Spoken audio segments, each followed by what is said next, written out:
we can measure this. We can all figure out, we can measure it. And we can price it. I mean, all of those things are achievable. What I'm not sure we can do, not like you maybe all to comment on a little bit, is find the political willpower and the sort of define the economic reality as to how we're going to make this transition. I've had the pleasure in serving on this committee now of being either flying over or being in these forests in the Philippines, in Laos, Cambodia, Burma, Indonesia, over the Amazon, and it's shocking. I mean, 5 and 10 years ago, the level of clear cutting that I saw flying over that Laotian triple canopy as illegal logging was taking place. I mean, the enforcement piece of this has not been talked about. And that is perhaps one of the most significant pieces of this. I was just recently in Indonesia. When I was in Bali, I met with the Indonesian ministers on this. And they sort of look at you with a wink and a nod and a smile, but the fact is everybody knows what's happening under the table and around the corner. The pressures economically to do otherwise here are just going to be gigantic. The Time magazine a couple of weeks ago had a superb photograph that showed the Amazonian deforestation, and you just see miles upon miles of lush green soybean growing, and this one little patch left of triple canopy that just, it makes you cry when you look at what's happening. I saw the latest satellite shots, and you look down on the level of deforestation, the percentage is just enormous and growing. Ambassador Eisenstein is absolutely correct about the time imperative here, and the economic pressures just grow. To take a nation, I mean, I've had these arguments with some of the Brazilians who it's cattle ranching and soybean that is pressuring most of that deforestation there. You have to provide an alternative. I mean, the economic realities in most of these countries are these politicians are not going to enforce something that is denuding them of their base. And if those folks don't have an alternative job and place to earn a living, this is all pie in the eye, pie in the sky talk.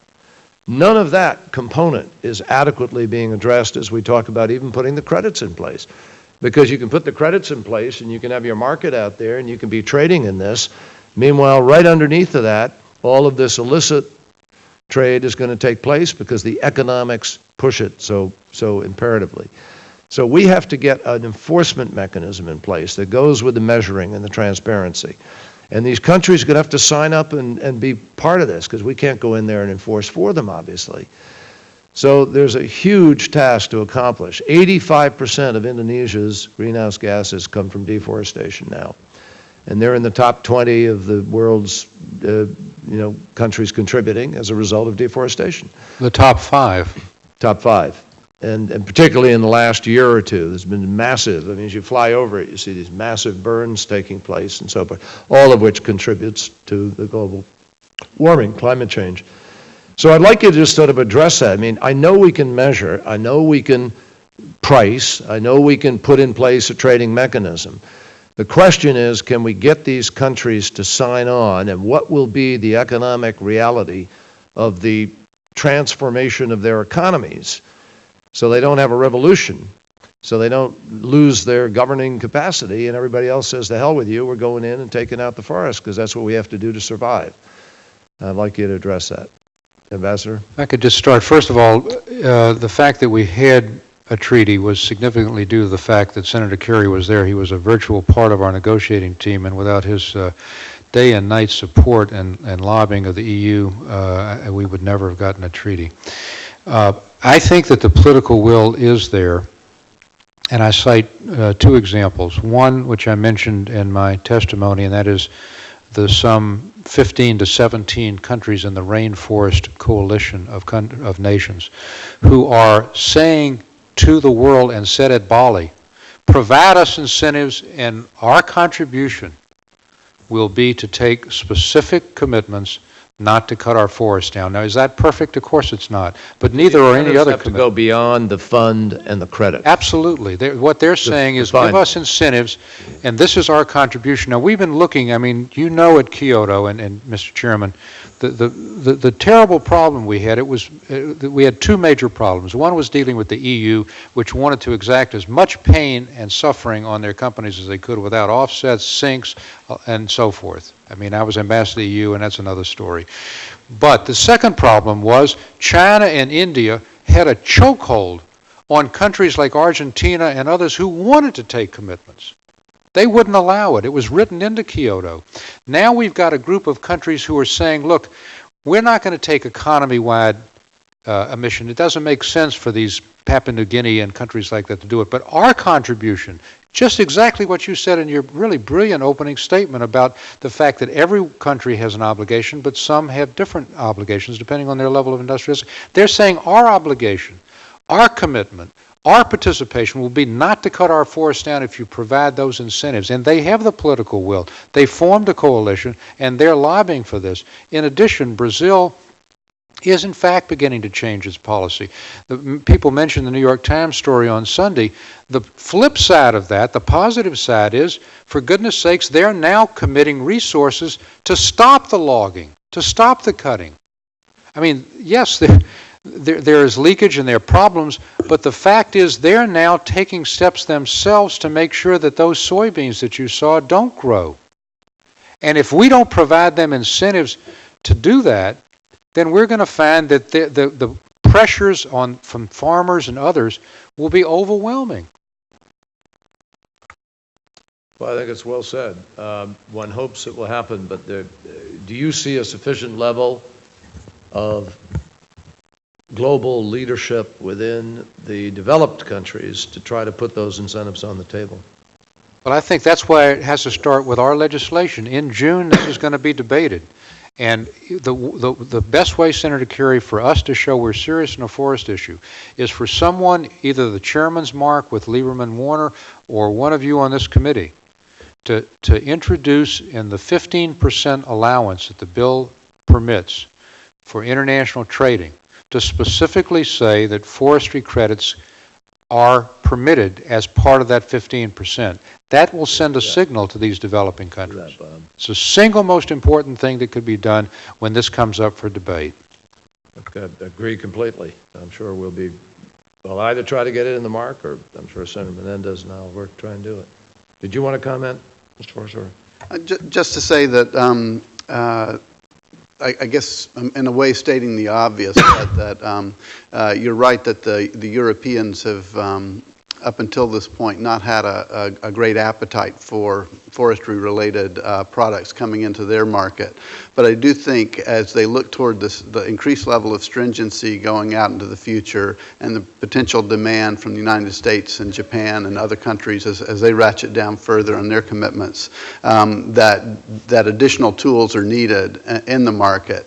And providing I do think providing the incentive from the financial side that there's a pull on these types of credits, there's value in keeping your forest standing, that it does tend to create an alliance with the landowner to try to protect that forest and keep it standing, because otherwise they don't get the reward of the money for the forestry offset. So I do think that fundamental design element is sort of what's core to it. There does need to be enforcement locally, but that's a very important component of it. But at the same time, they just don't get their money. They don't get their value unless the forest continues to produce the carbon benefit. Absolutely. Couldn't agree more. Mr. Hayes? Just wanted to make one related point, Senator. Your point is very well taken in terms of the local politics needing to work for these countries, and I think it's important to put sustainable forestry into this mix here. I don't think we can have a situation where you simply have large cash payments going to countries that are avoiding deforestation and think that that's going to change the economic drivers here. There are tremendous advances that are being made in terms of sustainable forestry, of keeping forests that are producing forest products, that are sequestering carbon in those products, that are protecting canopies with those products, and that's another place where the U.S. can lead through amending the Lacey Act, for example, and requiring that there not be products coming into the U.S. that are illegal, and more importantly, probably putting a forward push on demand by asking for certification of that products are coming from sustainable forest, from forests that meet sustainable standards. I think these practical, on-the-ground things are extremely important.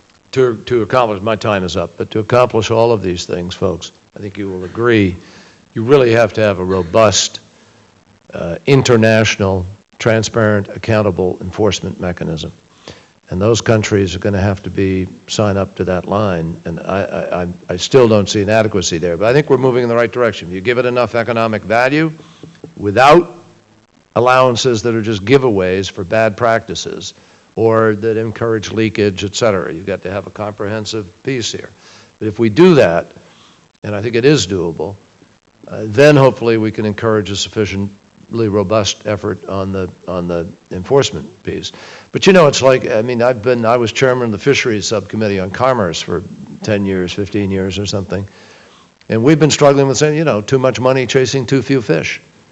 And we don't have enough monitors. We don't have people out there, you know, who are enforcing across the board, and I think the same thing will be true in this sector as the demand for those hardwoods, for the, you know, mahogany and the teak and this and that, the other thing, you're going to have tough enforcement.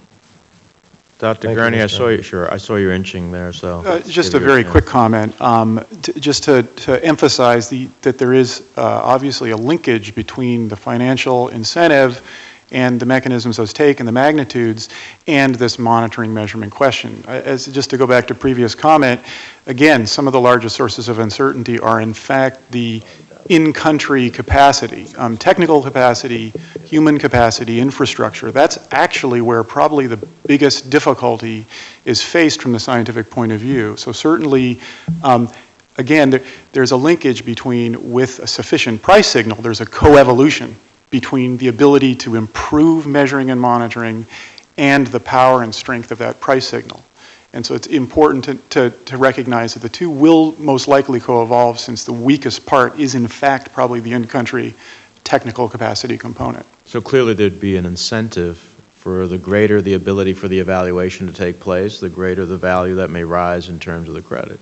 And I think what I would say to supplement what the professor was exactly certainly true about the capacity. You have to have both the satellite capacity above and you have to have the in-country capacity on the ground.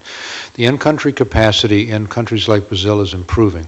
It's not where it needs to be, but my point is twofold. Number one, while we're building that capacity, let's put the legislation in effect. And number two, there are mechanisms. The World Bank Forest Carbon Partnership Facility is trying to provide assistance for just that purpose.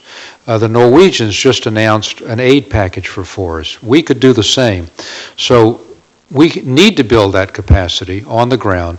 There are mechanisms to already do that, and by the time the legislation passes the Senate and gets implemented, we will be much further along, not with just the satellite telemetry, but with on-the-ground capacity building in the countries themselves.